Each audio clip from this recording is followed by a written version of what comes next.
17 and 27 are normally considered to be the most developmental in an artist's life. When Mozart was 17, he was playing for the crowned heads of Europe. When Kate Bush was 17, she had her first hit single with Wuthering Heights. I asked her how spending those 10 years as a successful pop singer influenced her art. I'm not convinced they are the most influential years, I must say. I think when you're a kid, they're incredibly influential. I mean, so many writers, I don't know about singers, but from a creative point of view, you know, you're always drawing back to things way in your childhood. But a lot of things have changed for me in that period you were talking about, and I think it's been incredibly useful for me to be successful during this time, in that I've been able to work with people and find sources of information that perhaps I wouldn't have otherwise. Unfortunately, so much of what we do in this business is based on money, equipment. It's all very expensive. So if you are successful, you stand the chance of having more of this equipment available, and that does definitely affect the way you work. There's a change in your voice, and it seems that your voice is lower and a little more aggressive, as if you're working harder at punching out the lyrics. Lyrics have always been very important for me, and you know, all people go through phases of things they try out, and at that period when I made the first album, I was very much experimenting with a higher vocal range. It was just something I wanted to try out. And also the production has a tremendous amount to do with things like that. But my voice has changed a lot, and I think that is basically what I see as the difference, that as I've grown up, my voice has grown up with me, it's become stronger, and I can do things now with my voice that were not easy for me to do, you know, years ago. Has your voice lost any of its range? I can get up there if I need to, but I just prefer working in this range now. I think a lot of females go through that. If you listen to Joni Mitchell, her early stuff is very high, and with each album she gets lower and lower. So, you know, it's just a progressive thing for people, I think. I've been noticing a little theme of science in the last few songs you've had out. Cloud Busting was an experiment that went very well, but Experiment 4 was one that went wrong. But in both cases, the scientists were sympathetic characters, but they were frustrated and manipulated. Is that what you think about scientists? I don't think it's always what I think about scientists, but I think they're fascinating in that so often they're trying to create something that they consider positive, productive, and very much something that will help mankind. But so often along the way, those good intentions end up being used, particularly by other people, for completely the opposite reasons. You know, particularly experiments that end up being used by the military. Things like the atom bomb. I mean, I can see that perhaps when the guy was originally playing with that idea, he had no idea where he would end up, and that I'm sure he didn't actually have evil intentions in his head initially. He was so caught up, so obsessed with the pure level of the science that he didn't actually realize how it could be used. What do you think about scientific experimentation? Are there limits to the things that people should be working with? Well, I think that's very much part of the fascination, is that I think people have to do that. That's what human beings are about, discovering things. And perhaps the problem is that they're normally always connected by forces that do not have that same kind of creative curiosity. The consequences, that's the problem, you know, the consequences are quite often thought of in hindsight rather than on the way. I consider music a really positive force. It's something that is there to help people, to make them happy, to make them think. You know, so many wonderful things, you know, music therapy. It's a very positive energy, and there's something incredibly beautiful about music.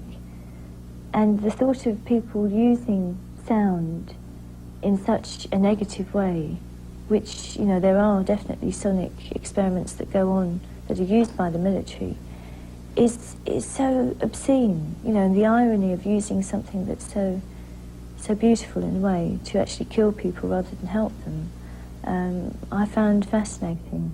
A lot of your songs and videos are filled with frightening or disquieting images. Are you an uneasy person? I think anyone that has any kind of creative outlet is uneasy, and that's what makes them need to express themselves. I think all human beings are uneasy on some level, and you know, how can you not be when we don't really know what we're doing here or what we're meant to do with it, you know, so there's the continual questioning going on.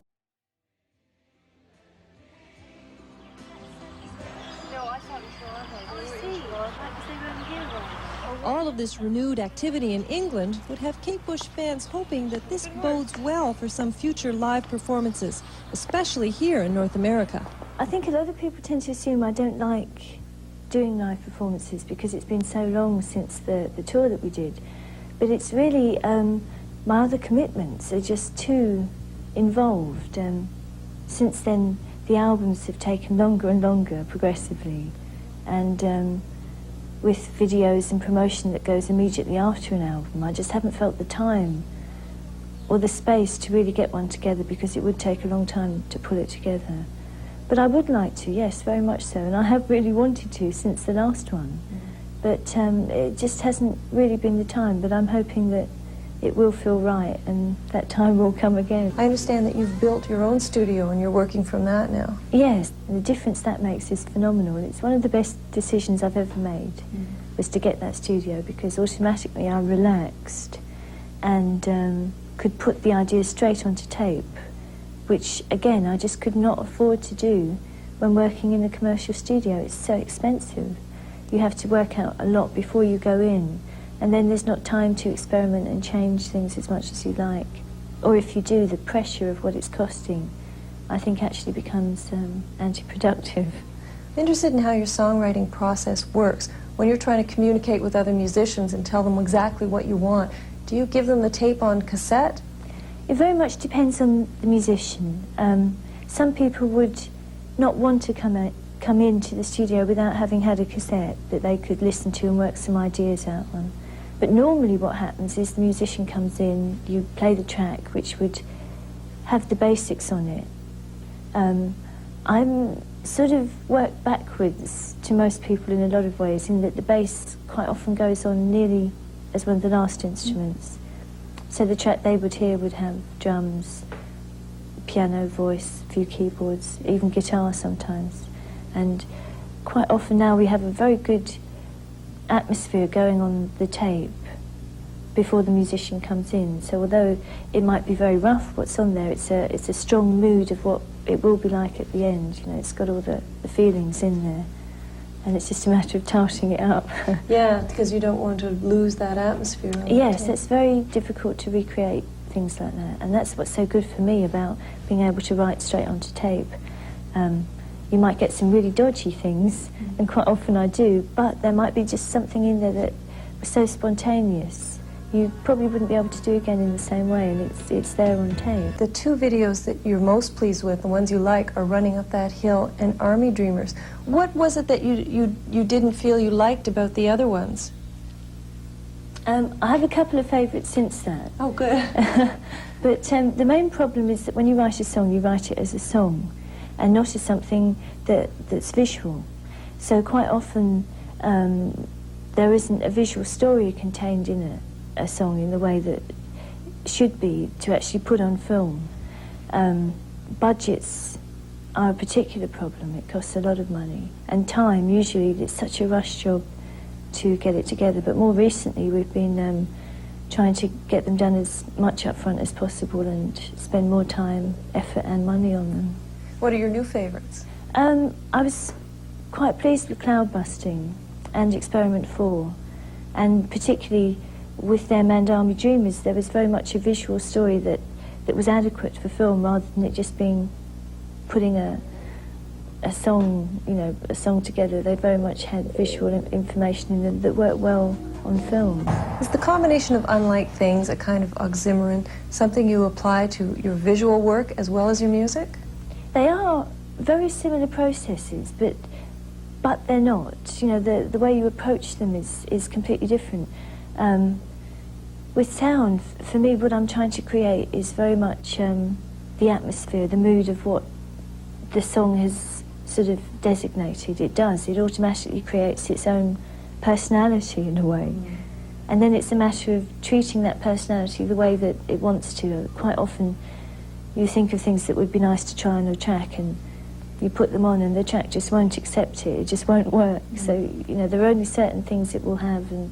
But visually it's more, it's not so much a layering process as the jigsaw, you know, putting it all together. It's not quite the same way of layering things up that you do in sound. Sometimes all these different images almost look surreal. I'm thinking of the roller skaters in the white gowns and the dunce caps. Was that just a neat combination of things, or does it all add up to some point? I think very much with that one, it was the combination. It was a kind of silly video, really, where we wanted it to be slightly comical, and it was playing with different images of knowledge, really, and lack of knowledge, i.e. people like dunces and jesters, and it was a bit of a romp, you know, where there was just loads of people involved, and 1 minute you're here and the next minute you're there, very much just images put together to try and make it fun more than anything. Obviously you're someone that feels that the world of dance and the world of rock can coexist, but does dance absorb rock better than rock absorbs dance? I think that's, there's a very sort of basic logic to that, in that if you dance, it's very, very unusual to dance without music. Dance is always something that is done to music. That's what dance is about, you know, the rhythm of, even if it's just someone tapping out rhythms on a drum, that is still music, it's sound. And dance works hand in hand with sound. And I think music can stand on its own, but, you know, in some cases what it makes you want to do is dance. So I think Running Up That Hill is one of the better examples of how dance can be used well in rock music. Well, it's really nice that you think that, because very much what we wanted to try and achieve was to make it a serious piece of dance, which I didn't feel I'd done up until that point. I'd played around with dance, but in a very sort of theatrical way, and in some ways it was sort of saying goodbye to that dancing side of me by doing it, you know, in a very sort of pure way. It's very much a pure dance video without any theatre or anything attached. And because I feel very much a shift now from dance into film imagery. So they're two very different things. Not that dance couldn't still be incorporated, but it's not the same attitude.